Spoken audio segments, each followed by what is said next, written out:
Family Tragedy Unveiled. Margaret Kinsley, a mother of 4, sat in the stark interrogation room of the local police station in Elmswood, Minnesota. Her hands were shaking slightly as she twisted the tissue in her hands, eyes glossed with shock. The silence of the room was eerie, the subtle ticking of the wall clock the only evidence of time slowly passing. With a quiet, tremulous voice that bore the weight of a dreadful secret, she confessed to a crime that had shaken the usually serene town to its core. The previous day, the lifeless body of her sister-in-law, MacIntyre, had been discovered in a gruesome scene that could only be described as a nightmare brought to life. Ada, who had been living with Margaret due to her debilitating arthritis, was found lying in a pool of blood on the cool tiled floor of the ground floor bathroom they shared. It was Margaret herself who had called the police, her voice shaky and panicky as she reported the horrific scene. When the police arrived, they found Margaret sitting on the front porch, her usually bright eyes dimmed with grief and shock, her face a ghostly white. Margaret was known around town as a woman of faith, her Sundays spent at the small, quaint church down the street.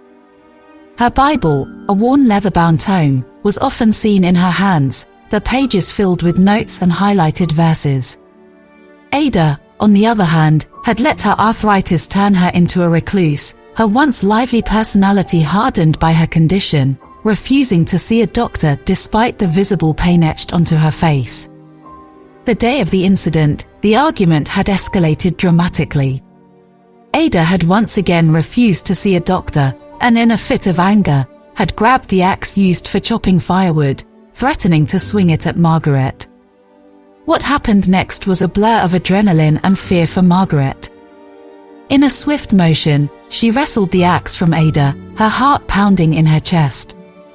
The tension between the two women had been slowly building, the once harmonious relationship strained by Ada's stubborn refusal to seek medical help. Arguments became a frequent occurrence, the sounds of raised voices often echoing from the old, wooden house. In her confession, Margaret's voice wavered, her eyes filled with a mix of regret and terror. "I didn't mean to. I didn't want to, but she came at me, and I grabbed the axe," she choked out, her words barely audible. "And then I hit her. I hit her more than once." Her voice trailed off, the gravity of her actions sinking in, filling the room with a haunting silence. The detectives listened with a heavy heart. They knew Margaret as a caring mother, a devout woman, and a dedicated community member. The image of her, trembling with the revelation of her actions, contrasted starkly with the person they had come to know. As the sun set over the tranquil town of Elmswood, a shadow seemed to cast itself over the usually peaceful community. Margaret's confession was a chilling reminder of the complexities of human nature and the haunting reality that even in the most quiet towns, there are secrets lurking beneath the surface. The story of Margaret and Ada, once a testament to family bonds and overcoming adversity, had now become a tragic tale of desperation, fear, and a deadly climax that no one could have predicted.